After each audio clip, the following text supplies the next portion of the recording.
جنبش پیشاهنگان ایران برآمده از قیام دانشجویی و بر پایه خواست مردم ایران که همان دموکراسی،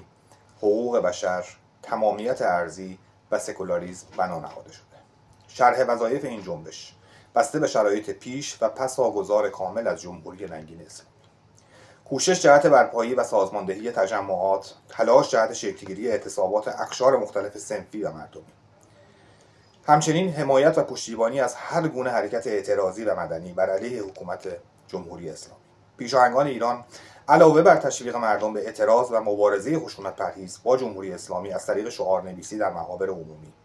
چاپ و انتشار گسترده اعلامیه و شبنامه و نیز گفتگوی چهره به چهره با مردم در معابر و اماکن عمومی کوشیده و میکوشند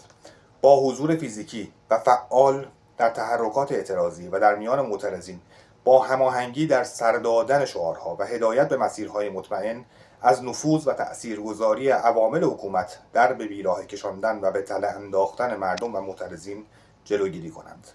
همچنین تهیه و ارسال تصاویر و گزارشات اعتراضات و اعتصابات به صورت گسترده به رسانه‌های ایرانی و غیر ایرانی جهت شنیده شدن و دیده شدن هرچه بیشتر خواسته‌های مردم نزد هم‌میهنان و مردم و دولت‌های خارجی از وظایف اولیه اعضای جنبش پیشاهنگان میباشد